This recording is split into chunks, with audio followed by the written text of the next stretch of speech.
Bismillahirrahmanirrahim. Assalamualaikum warahmatullahi wabarakatuh.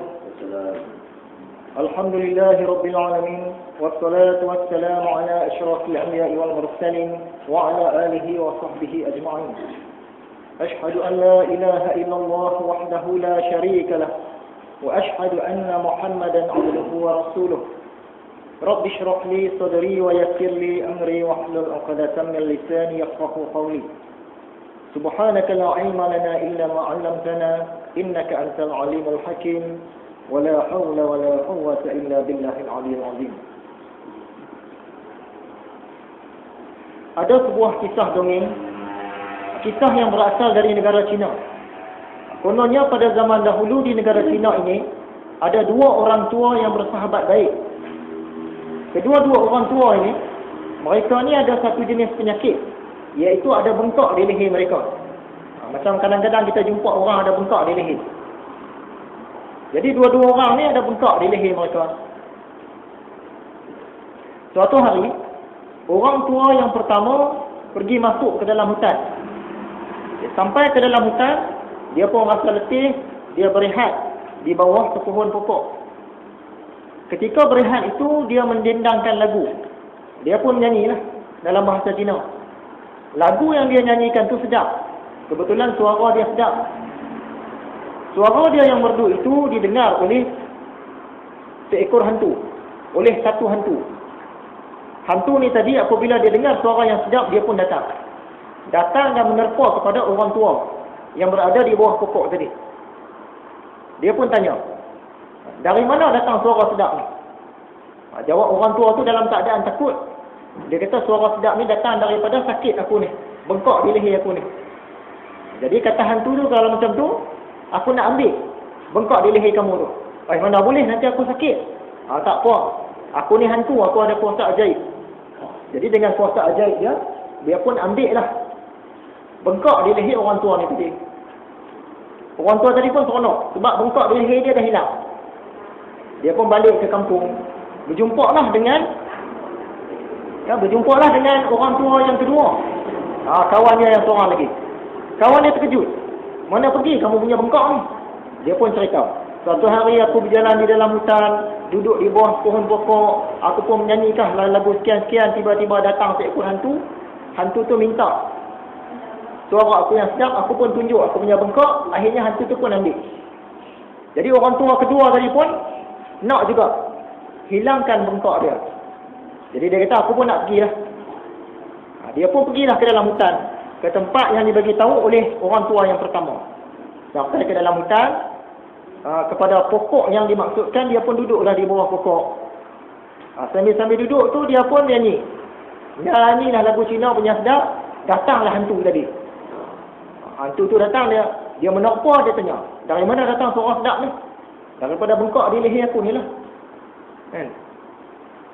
Jadi kalau kamu nak, aku boleh bagi free je. Kata hantu tu tadi, tak boleh.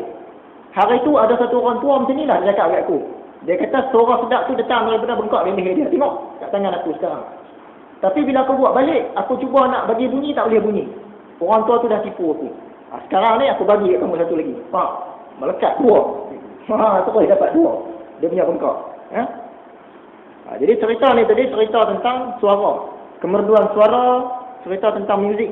Sebab apa, dalam kuliah yang lalu kita telah janjikan pada kali ini kita nak cerita tentang muzik. Muzik dan seni suara. Bagaimanakah hukum dia di dalam agama Islam? Orang yang punya suara paling sedap ialah Nabi Daud. Nabi Daud. Orang yang paling kacak, Nabi Yusuf. Orang yang paling teruk kena penyakit, Nabi Ayub. Jadi setiap Nabi tu dia ada dia punya pengkhususan. Jadi Nabi Daud ni dikatakan suara dia tu punyalah sedap sampai ke orang buat cerita. Cerita ni mungkinlah tak betul. Ketika Nabi Daud membacakan kitab Zabur, kalau ada burung di udara mendengar Nabi Daud baca kitab Zabur, dia akan berhenti. Sebab sedap sangat. Kalau air sungai mengalir, air sungai pun berhenti. Sekarang itu. Tapi tak tahulah rasanya cerita tipu ke. Ya? Nabi Daud. Nabi Daud ni dia dapat satu kitab, nama dia kitab Zabur. Kitab Zabur ni dah hilang. tak tahu ke mana pergi. Tapi dalam kitab Bible hari ini ada kaki-baki kitab Zabur. Bila saya tengok dalam kitab Zabur ni, yang masih ada kaki-baki dia di dalam Bible, rupa-rupanya dia ni dalam bentuk macam sajak, macam puisi. Dia dalam bentuk puisi, kitab Zabur ni. Jadi saya bacakan sikit dalam bahasa Melayu, yang dah diubah ke dalam bahasa Melayu. Kitab Mazmur pasal 18 ayat 2. Wahai Tuhan, bukit batuku, kubu pertahananku dan penyelamatku, Tuhanku, gunung batuku, tempat aku berlindung, perisaiku, tanduk keselamatanku, kota bentengku. Dia macam saja. Jadi Nabi Daud dulu ni dia nyanyikan benda ni. Menyebabkan suara dia tu memang merdu dan orang suka nak dengar. Tali-tali maut telah melilit aku dan banjir-banjir jahanam telah menimpa aku. Dia dalam bahasa yang puitis. Tali-tali dunia orang mati telah membelitku. Perangkap-perangkap maut terpasang di depanku. Ya. Jadi kita ini kalau berjaya masuk ke dalam syurga, dikatakan kita akan dapat mendengar Nabi Daud alaihissalam mendendangkan kitab Zabur. Dia baca kitab Zabur tu punya sedap dengan suara dia tu kita dapat dengar. Syarat dia kita kena masuk dalam syurga, baru boleh dengar.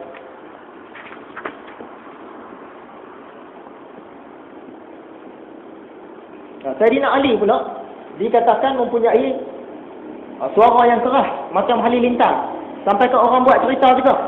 Dan saya yakin cerita ni pun tak betul. Sayyidina Ali ni pada waktu peperangan dia suka berteriak. Bila berhadapan dengan musuh tu dia berteriak. Dia kata apa tak tahulah. Menyebabkan musuh-musuh ni tadi rasa gemetar, tak boleh nak lawan dengan dia. Dia menjerit. Agaknya dia kata hui ke, Allahu Akbar ke. Sampai kan musuh-musuh ni takut dengar suara dia. Jadi diceritakanlah orang. Cerita ni cerita orang Melayu. Datang soalan. Mengapakah buah janggut? Ataupun disebut juga buah gajus. Disebut juga buah jambu keterek. Mengapakah buah janggut ni biji dia duduk di luar? Sedangkan buah-buah yang lain biji dia duduk di dalam. Jadi orang Melayu pun buat cerita. Kononnya masa peperangan, Sayyidina Ali dia berperang di dekat dengan pokok janggut. Masa dia berhadapan dengan musuh tu dia pun menjerit. Sebab kuat sangat menjerit itu sampai dengan buah janggut ni takut terkeluar biji dia duduk di luar. Sampailah sekarang biji buah janggut duduk di luar.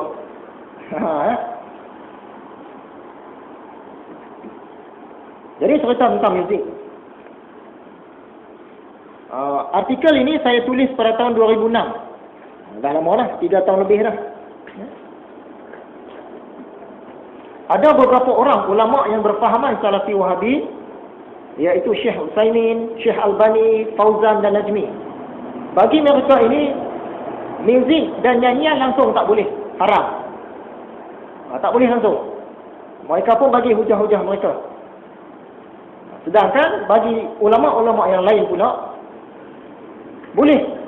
Selagi muzik dan nyanyian ini tidak bercampur dengan maksiat. Boleh.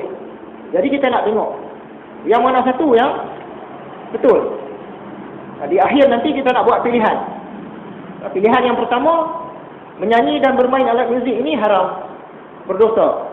Ataupun bermain dan menyanyi, main muzik dan menyanyi ini tidak berdosa selagi tidak bercampur dengan maksiat. Ada dua pandangan.